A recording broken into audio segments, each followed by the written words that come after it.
요한계시록 11장을 읽었습니다. 이 요한계시록 11장에는 두 가지 내용이 나옵니다. 1절에서 2절까지는 성전을 청량한다는 건 잰다는 얘기죠. 성전을 재는 얘기가 나오고, 그 다음부터는 이제 두 증인의 사역에 대한 이야기가 나옵니다.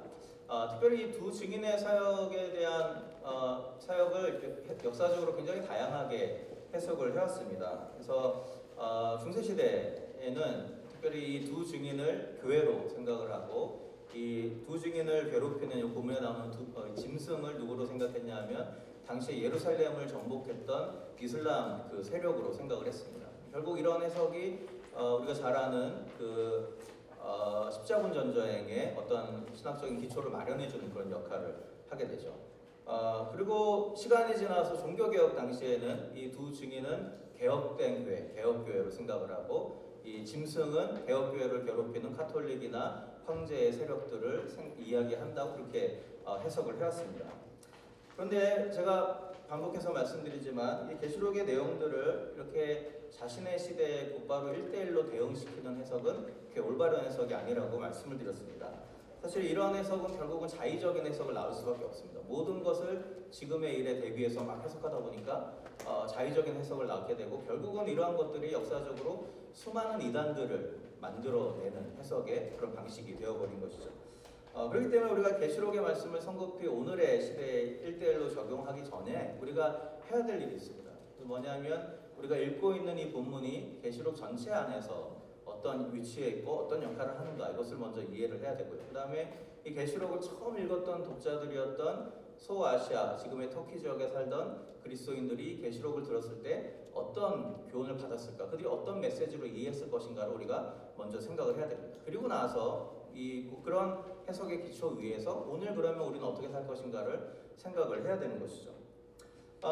그래서 오늘 본문의 좀 문맥을 먼저 살펴보면 좋겠는데요. 이 11장 1절에서 13절은 우리가 지난주를 위해 성찬 예배였고, 그 지난주에 봤던 10장과의 세트라고 보시면 됩니다. 10장에서부터 11장 13절까지가 하나의 단락입니다.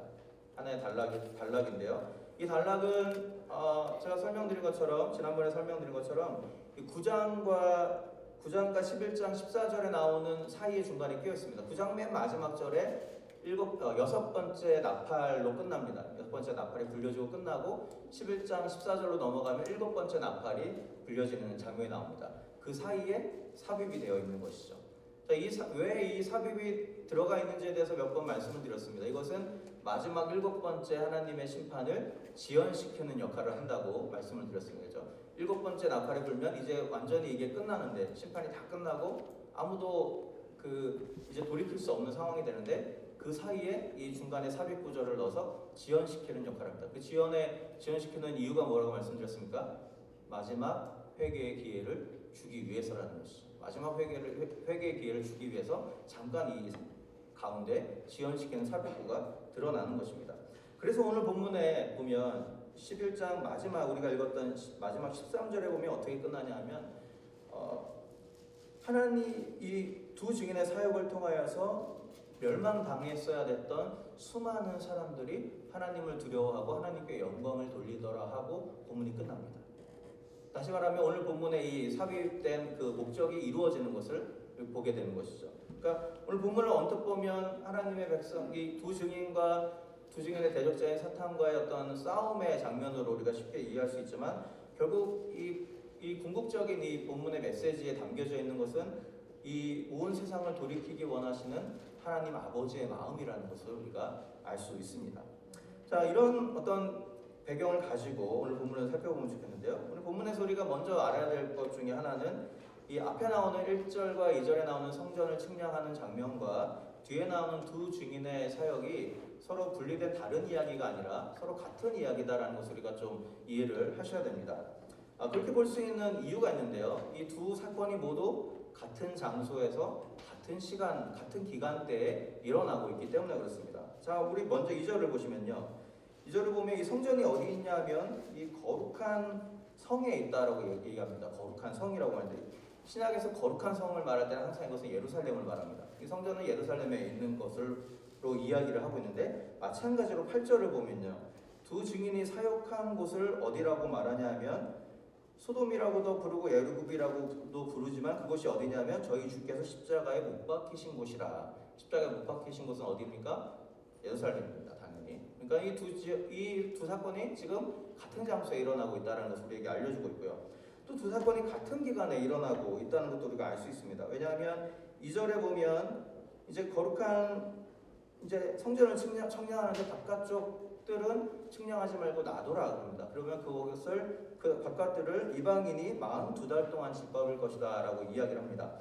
42달이라는 기간이 나오는데요. 이 두 증인이 사역하는 기간은 언제냐 하면 3절에 보면 두 증인이 예언을 하는데 예언하는 기간이 1260일입니다. 여러분 계산해 보면 42달하고 1260일은 같은 3년 반을 이야기합니다. 30일로 계산했을 때 3년 반을 이야기합니다. 근데 계시록에 또 다른 말이 등장합니다. 한때, 두때, 반때라는 말이 등장해요. 그거는 이제 다니엘서에서 가져온 말인데 한때, 두때, 반때를 다니엘서는 3년 반의 기간으로 이야기를 합니다. 근데 이 1260일, 42달, 한때, 두때, 반때, 3년 반이 결국은 다 같은 기간이에요. 결국은. 자, 그렇다면 그러니까 이제 오늘 두 증인의 사역과 성전을 측량하는 것이 같은 기간에 일어난다는 것을 알 수 있습니다. 그러면 이 3년 반 42달 1260일이 과연 어떤 기간을 말하는가? 우리가 그것을 좀 이해를 해야겠죠. 그것을 알려면 좀 우리가 12장으로 좀 넘어가실 필요가 있습니다. 12장으로 넘어가실까요? 12장을 보면 여자가 나옵니다. 여자가 한 아들을 낳아요. 근데 그 아들이 누구냐 하면 12장 5절에 보면 이렇게 되어 있습니다. 여자가 아들을 낳는데 이는 장차 철장으로 만국을 다스릴 남자라. 그 아이를 하나님 앞과 그 보좌 앞으로 올려가더라. 자, 이 아들이 누구를 얘기하겠습니까? 예, 누가 봐도 이건 당연히 예수님입니다. 그러니까 여자가 낳은 아들은 예수님이에요. 예수님의 승천에 대해서 이야기를 하고 있습니다. 예수님의 나심과 승천에 대해서. 자, 그러면 이 아이를 낳은 예수님이라는 아이를 낳은 여자는 누구일까요? 이게 좀 어려운데요. 굉장히 좀 어려운데 정답을 벌써 말씀하시면 재미가 없습니다. 예, 우리 17절을 보면 우리가 알 수 있습니다. 17절. 예, 17절을 한번 보시죠. 17절을 보면 이렇게 되어 있습니다. 용이 여자에게 분노하여 돌아가서 그 여자의 남은 자손 곧 하나님의 계명을 지키며 예수의 증거를 가진 자들로 더불어 싸우려고 바다 모래 위에 섰더라. 자, 용은 이제 사단인데 사단이 여자의 남은 자손과 싸우려고 선 거예요. 근데 여자의 남은 자손이 누구라고 설명합니까? 하나님의 계명을 지키며 예수의 증거를 가진 자들. 누구예요? 하나님의 백성들. 하나님의 백성들입니다. 하나님의 백성들 또는 하나님의 백성들인 것이죠. 그러니까 여자가 낳은 자손의 하나님의 백성들이라면 여자는 결국은 교회를 얘기한다고 말할 수밖에 없습니다. 그렇죠? 하나님의 백성은 교회를 통하여서 산출되기 때문에 이 여자는 교회를 상징하는 상징이라는 것을 우리가 알 수 있게 되는 것이죠. 자, 그런데 예수님 승천 이후에 하나님이 이 여자, 이 교회를 보호하십니다. 그 보호하는 기간이 12장 6절에 보면요. 1260일 동안 또 다시 나옵니다. 1260일 동안 이 여자를 보호하십니다. 같은 기간이에요. 그런데 또 14절에 보면 하나님은 이 여자를 보호하는데 이 사탄은 이 여자를 공격하려고 합니다. 이 여자를 공격하는 기간이 또 언제냐면 한때와 두때와 반때입니다. 자, 아까 반복이 되죠. 1260일, 한때, 두때, 반때, 42달 다 똑같은 기간이라고 말씀드렸습니다. 자, 그러면 예수님의 승천 이후에 하나님이 여자를 공격하시고 사단은 여자를 하나님이 여자를 보호하시고 사단은 여자를 공격하려고 합니다. 그러면 이 1260일 한때 두때 반때 언제를 얘기할까요? 언제부터 언제까지? 예수님의 승천 이후부터, 그러니까 예수님의 초림부터 예수님의 재림까지의 모든 기간을 가리킨다라고 이야기할 수 있다라는 것이죠. 자, 그렇기 때문에 오늘 본문에서 나오는 두 증인의 사역 기간이라든지 성전을 측량하는 모든 기간이 결국은 초림과 재림 사이에 일어나는 일이다라는 것을 여러분들이 머릿속에 좀 생각을 하시면서 오늘 본문을 좀 살펴봐야 됩니다. 자, 이제 성전과 두 증인에 대해서 각각 한번 살펴보죠. 하나님이 우리 다시 11장 1절로 넘어가면 하나님이 요한에게 지팡이를 주십니다. 지팡이 같은 갈대를 주셔요. 갈대로 성전을 재라라고 말합니다. 근데 이 성전을 재는 장면은 사실은 구약에 나옵니다. 에스겔서와 스가랴에 동일하게 나오는데 에스겔서에서는 앞으로 임하게 될 종말적인 새로운 하나님의 성전을 측량하는 것에 대해서 이야기하고 스가랴서에서는 예루살렘 도시를 측량하는 것에 대해서 이야기합니다. 근데 두 공통점은 뭐냐면 둘 다 그 관심은 그 성전 안에 또는 성벽 안에 있는 하나님의 백성들을 하나님이 보호하신다라는 관점에서 성전을 측량하는 거예요. 성전을 측량하는 것은 보호한다라는 의미를 가지고 있습니다. 그래서 스가랴서에 보면 이런 흥미로운 말이 나옵니다. 뭐라고 말씀하시냐면 예루살렘이 더 이상 성벽이 없는 곳이 될 것이다. 왜냐하면 왜 그렇습니까? 하나님이 친히 그들의 성벽이 되어줄 것이기 때문에 이렇게 말씀합니다. 그 말은 무엇입니까? 그 안에 사람들이 있는데 성벽은 사람들을 보호하기 위해서 쌓는 거잖아요. 근데 예루살렘은 더 이상 성벽이 필요 없는 곳이 될 거라는 거예요. 왜냐하면 하나님이 친히 그들을 보호해 주실 것이기 때문이라는 것이죠. 오늘 본문에서도 마찬가지 얘기합니다. 11장 1절에 보면 성전을 청량하는 장면이지만 성전에 대해서만 말하는 것이 아니라 여기 보면 11장 1절을 한번 보실까요? 하나님의 성전과 제단과 누구를요? 그 안에서 경배하는 자들을 청량한다. 그러니까 여기서 하나님이 청량하는 것을 보호한다는 건데 하나님이 보호하시는 것은 문자 그대로의 어떤 건물로서의 성전에 대해서 관심이 있는 것이 아니고 그 안에서 경배하는 사람들에 대해서 관심이 있다는 것을 본문에서 이야기를 하고 있습니다. 자, 그러면 여기서 말하는 이 성전은 무엇일까요? 성전. 자, 계시록을 문자적으로 이해하는 분들은 이 성전이 미래의 예루살렘에 세워질 실제적인 제3성전이다 이렇게 주장하기도 합니다. 그래서 이렇게 보는 사람들은 대부분 오늘날 우리 잘 아시죠? 트럼프가 이스라엘의 수도를 예루살렘으로 바꾼 것을 어떻게 생각을 하냐면 이제 곧 거기에 제3성전이 세워질 것이고 이제 종말이 올 것이다 이런 사인으로 받아들입니다. 근데 제가 누누이 말씀드리지만 이런 식으로 계시록의 말씀 오늘날에 적용하는 것은 역사 속에서 항상 있어 왔지만 한 번도 맞은 적이 없는 해석이었어요. 그러니까 우리가 그렇게 해석하기 곤란합니다. 자, 그럼 성전이 무엇입니까? 오늘 본문에서 나오는 것처럼 성전 자체 건물보다 그 안에 사람들에 집중하고 있다는 것을 여러분들이 기억을 하셔야 됩니다. 그렇기 때문에 여기서 말하는 성전은 건물로서의 성전이 아니라 성전을 이루는 하나님의 백성들, 사람들을 가리키는 것이죠. 바울도 동일한 신학을 가지고 있습니다. 바울이 고린도전서 3장 16절에 뭐라고 그러죠? 너희가 하나님의 성전인 것과 너희 속에 하나님의 성령이 거하시는 것을 너희가 알지 못하느냐. 무슨 말이에요? 누가 성전이라는 거죠? 너희가, 우리가. 성전은 어디 다른 데 있는 것이 아니라 우리가 하나님의 백성인 우리가 하나님의 성전이다라고 말씀을 하는 것이죠. 그렇기 때문에 여기서 성전을 청량한다는 것은 하나님의 백성, 또 하나님의 백성들의 모임인 교회를 하나님이 지켜주시고 보호하신다라는 의미라는 것이죠. 자, 그러면 오늘 본문에서는 성전을 청량하는데 성전의 바깥들은 청량하지 말고 내버려둬라. 그러면 이방인들이 와서 42달 동안 짓밟게 될 것이다. 이렇게 말씀했습니다.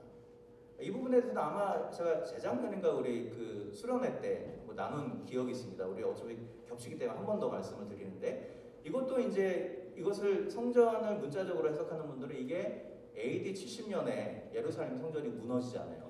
그 무너진 것을 말하는 것이다 이렇게 보기도 합니다. 근데 문제는 뭐냐면 그때 이제 디도 장군이라는 이방 로마 장군이 와서 예루살렘 성전을 무너뜨리죠. 그러니까 오늘 본문과 굉장히 연결이 되는 것처럼 보이지만 문제는 뭐냐면 디도 장군이 왔을 때 성전 바깥들만 한 것이 아니고 성전을 다 걸었습니다.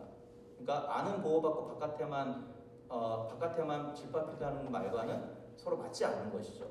그리고 이 성전을 짓밟는 기간이 42달입니다. 제가 말씀드린 것처럼 이것은 초림과 재림 사이의 모든 기간을 말씀을 한다고 말씀을 드렸죠. 그렇기 때문에 여기서 말하는 성전이 과거에 있었던 성전이나 미래에 지어질 어떤 성전이 아니라는 것을 알 수 있습니다.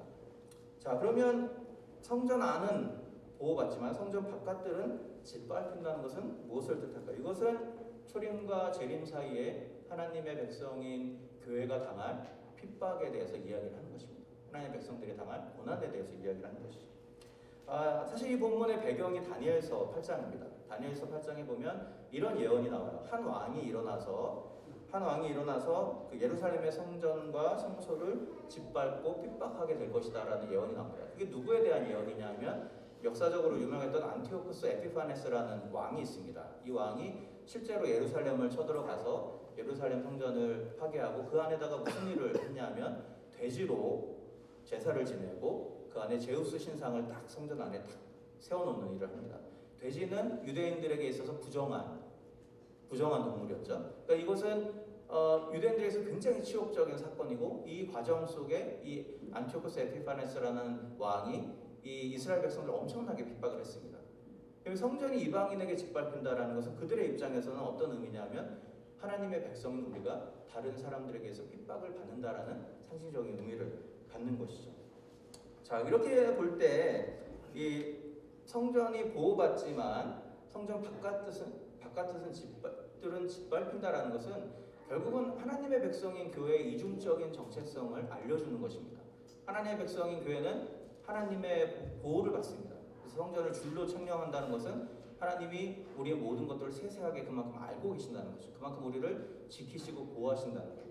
그런데 하나님의 보호를 받는 우리라 할지라도 이 세상의 모든 고난과 핍박으로부터 우리가 완전히 제외되는 것은 아니라는 것입니다. 그래서 바깥들은 짓밟히게 된다는 것은 우리가 살아가고 이 땅에서 하나님의 백성으로 살아가지만 동일하게 우리가 이 땅에서 끊임없이 우리에게 다가오는 여러 가지 사단의 공격과 그런 핍박 가운데 노출되어 있는 사람이라는 것이죠. 그래서 우리의 정체성은 무엇이냐? 우리는 하나님의 보호하심을 입는 사람들이지만 그러나 세상에 아까도 벌써 계속해서 끊임없이 싸우고 전투하는 싸우는 공동체다라는 것이 오늘 본문에서 이야기를 하는 것입니다. 자, 그렇기 때문에 교회는 사실은 제대로 살면 살수록 더 어려움을 당하는 것이 원래 교회의 이치입니다. 우리가 건강하게 거룩하게 살면 살수록 더 어려운 시험들이 다가오는 것이 하나님의 백성들의 삶의 원리라는 거예요. 그럼에도 불구하고 우리는 그 길을 걸어가야 됩니다. 왜냐하면 하나님이 그럼에도 불구하고 우리를 끝까지 보호하시는 하나님이시기 때문이라는 것이죠. 자, 이제 성령 청량이 하나님의 백성인 교회를 하나님 보호하지만 한편으로는 그들이 당하는 고난을 이야기하는 것처럼 마찬가지로 두 증인도 동일한 이야기를 합니다. 두 증인도 하나님의 보호를 받는 하나님의 교회, 하나님의 백성들을 말하지만 동시에 그들도 핍박을 받고 고난을 당하는 하나님의 백성으로 이야기가 되죠. 자, 그렇게 볼 수 있는 몇 가지 근거가 있는데요. 먼저 우리 11장 4절을 보면요. 자, 이 두 증인을 누구라고 소개하냐면 이 땅에 주 앞에 섰는 두 감람나무와 두 촛대다 이렇게 이야기를 하고 있습니다. 자, 여기서 두 감람나무는 어디에 나오냐면 스가랴서에 나오는데요. 스가랴서에서 두 감람나무는 성전 재건을 완성하기 위해서 하나님이 기름 부어 세우신 수룹바벨과 여호수아라는 두 사람을 의미를 합니다.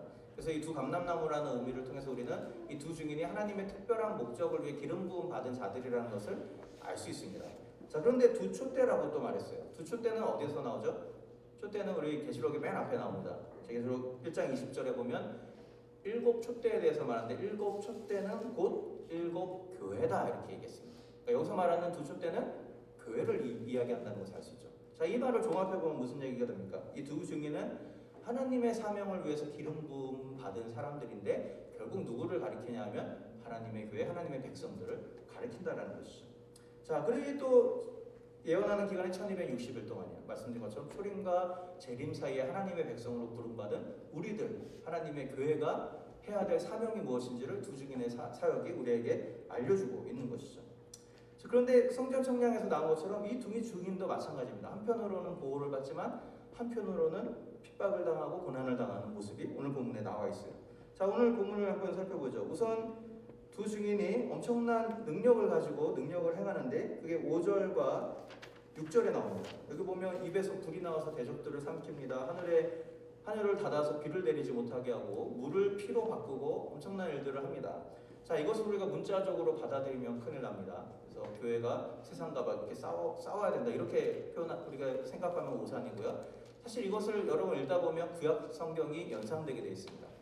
자, 하늘을 닫아서 비를 내리지 못하게 한 것은 누구의 이야기입니까? 엘리야의 이야기입니다. 물을 피로 변하게 한 것은 누구의 이야기입니까? 모세의 이야기입니다. 그렇죠? 모세의 이야기입니다. 그러니까 결국 이 본문이 말하는 것은 이런 것이죠. 엘리야와 모세가 했던 일은 뭐냐면 죄악된 세상을 향해서 하나님의 심판을 그들이 선언한 것이 그들의 역할이었습니다. 마찬가지로 이 땅의 교회가 할 일은 무엇이냐? 죄악된 세상을 향해서 심판의 메시지를 전달하는 것이 교회가 할 일이라는 거죠. 근데 그렇게 교회가 그 사명을 감당할 때 하나님은 지켜주신다는 거예요. 그들을 죽이려고 하는 대적자들로부터 그들을 하나님이 보호해 주시는 것처럼 하나님은 교회가 그 사명을 감당할 때 교회를 지켜주시고 보호해 주신다라는 말씀을 하고 있는 것이죠. 아멘. 자, 그런데 교회가 하나님의 보호하심을 받는다 할지라도 교회가 이 세상의 모든 핍박과 고난으로부터 면제되는 것은 아니라는 거예요. 그래서 오늘 11장 7절부터 보면 두 증인이 놀라운 일을 행했지만 결국은 죽게 됩니다. 11장 7절에 보면 무적행으로부터 올라오는 짐승이 올라와요. 짐승이 그들과 더불어 전쟁을 일으켜서 저희를 이기고 저희를 죽였다라고 이야기를 하고 있습니다. 무적행에서 올라오는 짐승은 당연히 사탄을 의미하는 것이죠. 사탄을 의미합니다. 그런데 사탄이 이 두 짐승을 이겨요.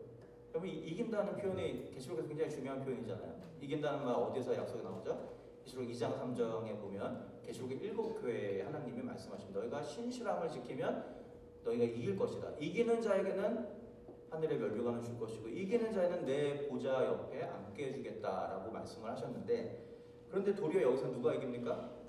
사탄이 이깁니다. 사탄이. 언뜻 보면 마치 교회가 완전히 패배한 것처럼 실패한 것처럼 그렇게 묘사가 되고 있어요. 그 말은 교회의 그 실패의 처절함을, 본문의 처참함을 오늘 본문에서 강조를 하는 것이죠. 9절 10절에 보면 이제 그게 더 심화됩니다. 거기 보면 두 증인이 죽었어요. 근데 두 증인의 시체를 장사로 하지 못하게 하고 서로 그 죽음을 기뻐하면서 세상 사람들이 서로 선물을 주고받습니다. 선물을 주고받아요. 여기 이제 두 가지 얘기가 나오는데요. 이 죽은 자들을 장사하지 못하게 하는 것은 유대 전통상 굉장히 큰 수치스러운 일이었습니다. 가장 큰 수치를 교회가 당하게 된다는 것이고요. 선물을 주고받는 것은 이게 사실 그 에스더서에서 나오는 거거든요. 에스더서에 보면 하만의 꾀에 의해서 유대인이 죽게 되었지만 하나님이 그것을 반복시키셔서 도리어 유대인들을 죽이려고 했던 다른 사람들을 죽이잖아요. 그러면서 유대인들은 서로 선물을 주고받는데 그게 완전히 역전되는 거예요. 역전돼서 도리어 이방인들이 서로 선물을 주고받으면서 유대인들을 죽이고 기뻐한다. 그만큼 하나님의 백성들의 실패의 처절함을 오늘 본문에서 이야기를 하고 있는 거죠. 자, 왜 하나님의 보호를 받는 백성들이 이 고난을 피할 수 없을까요? 그 이유는 뭐냐면 하나님의 백성이 따르는 우리의 삶의 모델 되신 예수 그리스도께서 바로 그러한 삶을 사셨기 때문에 그렇습니다. 그런데 중요한 것은 예수님의 고난은 고난으로 끝나지 않죠. 예수님의 십자가는 부활로 마무리됩니다. 마찬가지로 주님의 백성들이 이 땅을 살아가는 동안 우리에게 고난이 있을 수밖에 없는데 그 고난은 고난으로 끝나는 것이 아니라 생명으로 연결된다는 것이죠. 그래서 오늘 본문에서도 두 증인이 비록 죽지만 다시 살아납니다. 보면 여러 가지 장치를 통해서 이 두 증인의 그 죽음과 부활이 예수님의 죽음과 부활과 연결된다는 것을 이야기합니다. 8절을 보면 두 증인이 죽은 곳이 영적으로는 소돔이고 애굽인데 결국은 예수님이 십자가에 못 박혀 죽은 곳이라. 예수님의 죽음과 같이 그들도 죽었다는 거예요. 그런데 예수님이 3일 뒤에 부활하신 것처럼 이들도 3일 반 뒤에 부활하게 됩니다. 자, 이처럼 두 증인이 당하는 고난을 예수님이 당하는 고난과 연결시키는 이유가 무엇입니까? 그들의 하나님의 백성의 삶은 그리스도의 삶을 모델로 하고 있다는 것입니다. 그리스도의 삶은 자기의 영광과 안락함을 추구하는 삶이 되어서는 안 된다는 것이죠. 왜냐하면 우리가 따라가야 될 삶의 모델인 예수 그리스도께서 자기의 영광과 자기의 안락함을 추구하며 살지 않으셨기 때문에 그렇습니다. 주님의 부활이 고난을 통해서만 얻을 수 있었던 것처럼 하나님 우리에게 약속하신 승리도 고난을 통해서만 경험할 수 있다는 것이죠.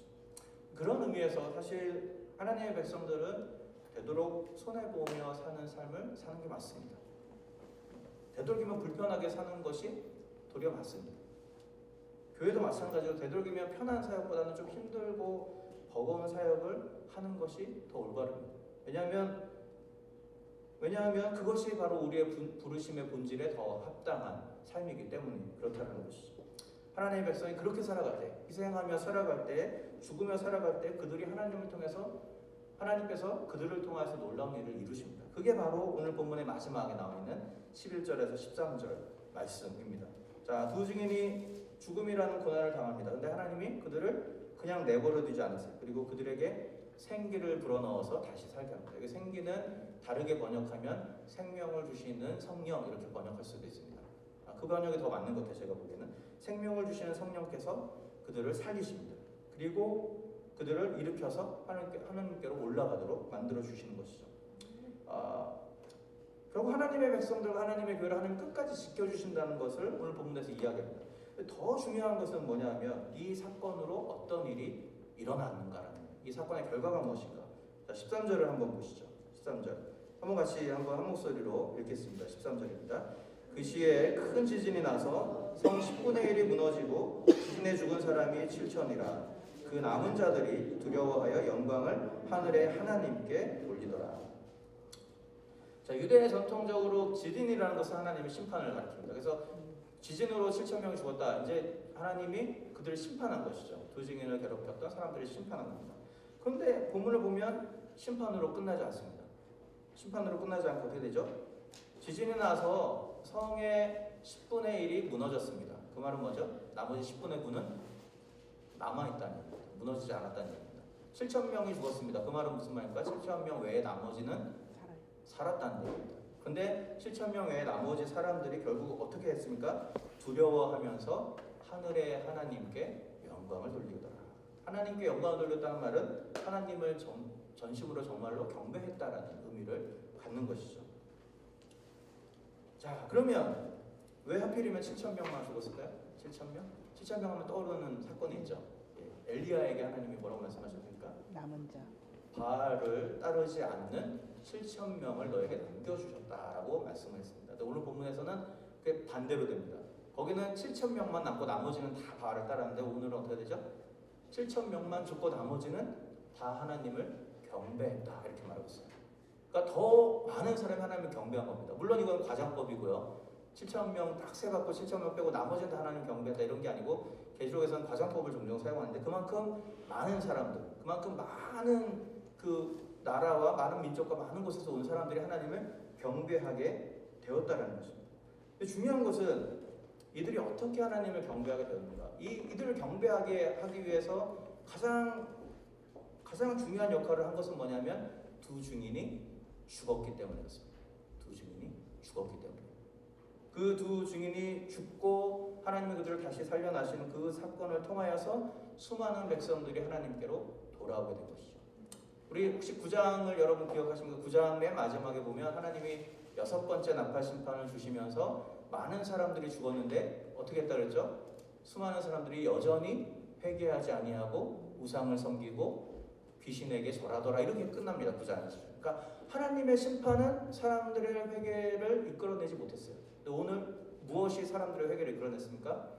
죽음까지 감수하면서 끝까지 희생적인 사역을 했던 두 증인, 하나님의 백성, 하나님의 교회의 사역을 통하여서 그래서 수많은 사람들이 주님께로 돌아오게 하는 놀라운 역사가 일어나게 될 것이다 라고 오늘 본문이 이야기를 하고 있는 것입니다. 자, 이 말씀이요 오늘날 교회로 또 하나님의 백성으로 부름받은 우리에게 하나님이 무엇을 원하시는지를 잘 보여주는 말씀입니다. 두 증인과 같이 우리는 세상을 향해서 예언하고 하나님의 말씀을 증거할 사명을 받은 사람들입니다. 근데 우리의 사명이 성취되려면 우리가 어떻게 해야 되냐면 죽어야 됩니다. 죽어야 되는 것입니다. 십자가에 달려 죽으신 주님께서 십자가를 지고 죽으실 때 비로소 수많은 사람들을 구원하는 놀라운 은혜가 임했던 것처럼 마찬가지로 오늘 우리도 어떻게 하면 잘 살까? 교회가 어떻게 하면 부흥할까를 고민하기보다는 어떻게 하면 잘 죽을까를 고민하는 삶을 살아야 된다는 거예요. 왜요? 완전히 죽어질 때, 완전히 낮아질 때 비로소 생명을 살리시는 성령의 역사가 그 가운데 일어나게 되기 때문입니다. 요즘 우리 여러 가지 일들 때문에 한국의 교회들이 많은 매스컴을 탑니다. 어떤 교회는 법을 어기면서 건물을 건축을 했다, 뭐 이런 얘기도 있고 어떤 교회에서는 뭐 어떤 높은 사람이 거짓 간증을 했다라고 뭐 난리가 났습니다. 뭐 여러 가지 이야기를 할 수 있습니다. 교회 입장에서 억울하다고 얘기할 수도 있고요. 뭐 왜 우리만 가지고 그러냐 이렇게 얘기할 수도 있습니다. 그런데 오늘 본문을 통해서 우리가 분명하게 알아야 될 사실이 있습니다. 교회는 죽기 위해 부름받은 공동체라는 것입니다. 그렇기 때문에 주의 말씀을 따라 잘 죽을 때, 주님이 낮추실 때에 낮아지고 주님이 죽이실 때에 죽는 것입니다. 그러면 주님께서 언제가 다시 살아날 길을 열어주신다는 것이죠. 왜 자꾸 나만 가지고 그러느냐, 왜 세상에 안티기독교 세력이 득실거려갖고 이렇게 됐다, 그런 말을 할 필요 없다는 거예요. 그런 말을 통해서는 죽어가는 세상을 구원할 수가 없습니다. 두 증인이 죽음을 통해서만 죽어가는 세상이 하나님께로 돌이키게 되었다는 것이죠. 여러분, 우리 개인 마찬가지입니다. 여러분들 주위에 우리 가족들 또는 친한 사람들 중에 예수님을 알지 못하는 분들 또는 믿음이 연약한 분들이 있을 것입니다. 그 믿음이 연약한 자들의 마음을 우리가 어떻게 열 수 있겠습니까? 너 그따위로 살면 지옥 간다. 그런 말로는 마음을 묻습니다. 너 그렇게 살다가 너 쫄딱 망해. 그런 말로는 그들의 마음이 열려지지 않는 것이죠. 그리고 무엇을 통해서 그것이 가능합니까? 우리가 그들을 위해서 죽을 때 가능해지는 것입니다. 우리가 그들을 위해서 낮아질 때 가능해지는 것이죠. 예수님처럼 또 본문의 이 두 증인처럼 내가 희생하고 죽을 때 비로소 다시 살리시는 성령의 도우심이 임하는 것입니다. 그럼 우리 모두는 살도록 부름받은 자들이 아니라 죽기 위해서 부름받은 자들이라는 것을 기억하시기를 바랍니다. 그렇기 때문에 우리가 어떻게 하면 잘 살까를 고민할 것이 아니라 이제는 어떻게 하면 제대로 죽을 수 있나를 고민할 필요가 있는 것입니다. 여러분, 계시록의 독자들이었던 소아시아의 7교회의 성도들, 그들의 삶이 그런 삶이었죠. 수많은 사람들이, 모든 사람들이 황제를 숭배하면서 황제가 가져다줄 풍요와 번영을 잡기 위해서 혈안이 되었던 그 시대 가운데 황제가 우리의 주인이 아니라 예수 그리스도만이 우리의 주인이다라고 말하는 것은 사는 길이 아니고 죽는 길이었어요. 그렇게 해서는 그들이 이 땅에서 행복하게 살아갈 방법이 없는 시대였어요. 그런데 계시록은 무엇을 명령하죠? 끝까지 그 길을 걸어가라는 겁니다. 그렇게 살라는 거죠. 어떤 고난과 핍박이 있다 할지라도 포기하지 말고 그 길을 가라. 계시록은 계속해서 그 말씀을 반복합니다. 그러다가 심지어는 죽는 일이 생긴다 할지라도 그냥 죽어라 이렇게 말합니다. 왜 그렇습니까? 그것이 바로 그리스도를 따르는 자들의 삶이기 때문이었습니다. 그것이 바로 그리스도가 우리에게 보여주신 삶이었고 그리스도를 따르는 자들이 걸어가야 될 삶이기 때문이라는 것이죠. 그러나 그리스도의 십자가는 죽음으로 끝나지 않고 부활의 영광으로 마무리했습니다. 마찬가지로 우리가 주님의 말씀을 따라서 고난의 길, 죽음의 길을 걸어갈 때 우리의 삶은 고난으로 끝나는 것이 아니라 영원한 생명으로 마무리가 된다는 것입니다.